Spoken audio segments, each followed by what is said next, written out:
Hello साथीहरू, यहाँहरू सम्पूर्णमा नमस्कार छ। आज मैले भिडियो बनाउनुको उद्देश्य अस्ति मात्र एउटा company RFPL rivers falls power limited 4.95% ले बढेको थियो।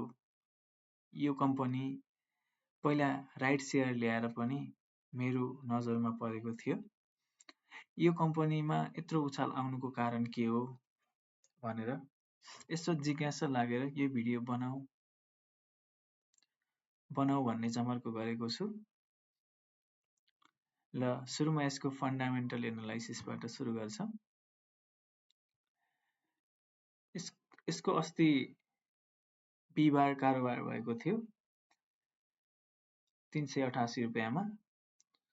353 मा सुरुको कारोबार भएर 378 मा चाहिँ कारोबार भएको थियो।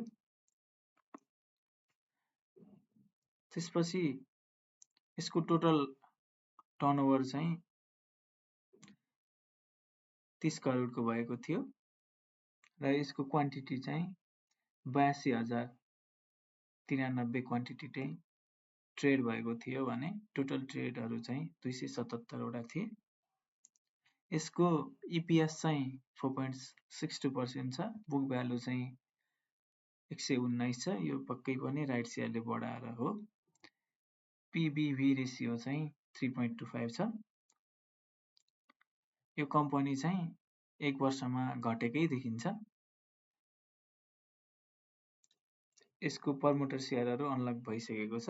यो चाहिँ टोटल किता चाहिँ यसको 1 करोड 40 लाख किता चाहिँ टोटल पब्लिक सेयर छ।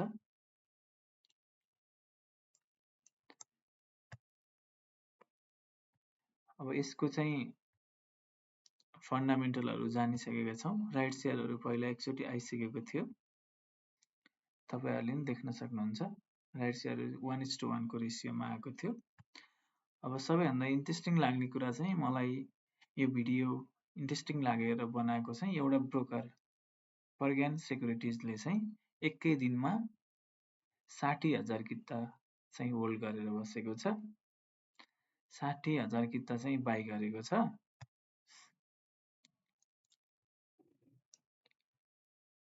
यहाँ देख्न सक्नुहुन्छ।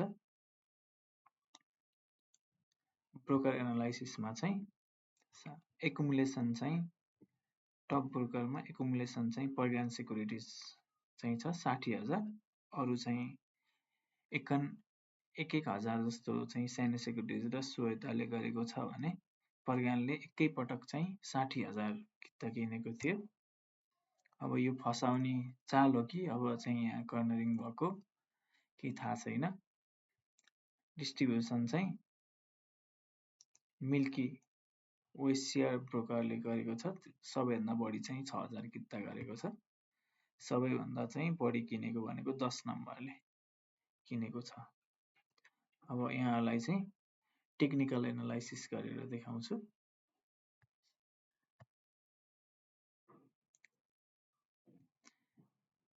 टेक्निकल एनालाइसिसमा RFPL रिभर्स फल्स पावर 253 बाट सिधै शेयर चाहिँ 388 रुपैयाँ पुगेको थियो। यसको चाहिँ अब इन्डिकेटर हेरौं। RSI 50 भन्दा माथि देखिन्छ र अप ट्रेन्डमा छ RSI 50 भन्दा माथि भयो भने यसले चाहिँ किन्ने संकेत दिन्छ। MACD पनि हेरौं। MACD ले नि अब क्रस हुन लागेको अब किन भन्ने संकेत चाहिँ देखाउँछ। अब यस्तै यो 1 डे मा हैन 1 आवर मा चाहिँ हेर्दाखेरि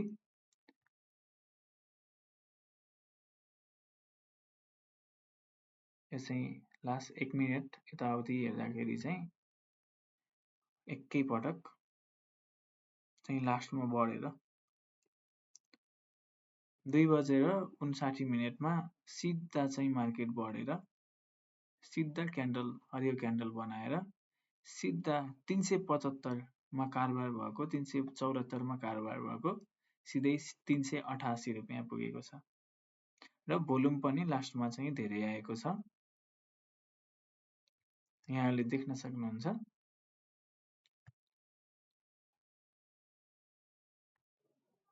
अर्ली क्यान्डल रहेको छ अनि यो डेली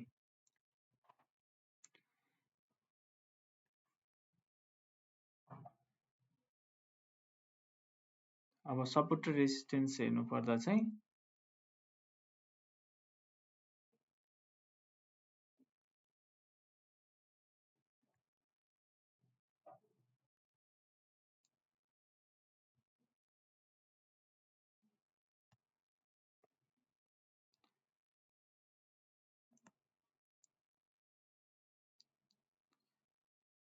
सपोर्ट 308 मा छ र दोस्रो सपोर्ट भने 353 मा छ।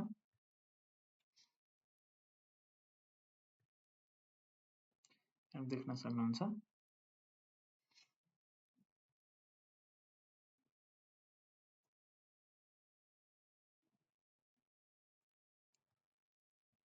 यो MACD उफालौं।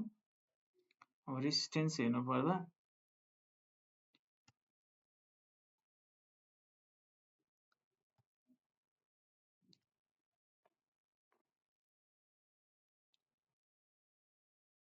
यसलाई सबैभन्दा हायर हाइलाई मान्ने हो भने चाहिँ रेजिस्टेन्स छ।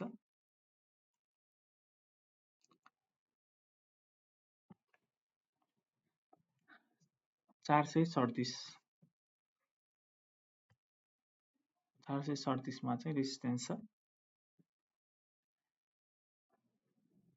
र मैले अब भोलि सोमबार किन्ने योजना बनाएको छु। विचार गर्नुहोस् यहाँहरूले के गर्नुहुन्छ भन्ने। हस्त मेरो भिडियो हेरिदिनु भएकोमा धन्यवाद छ।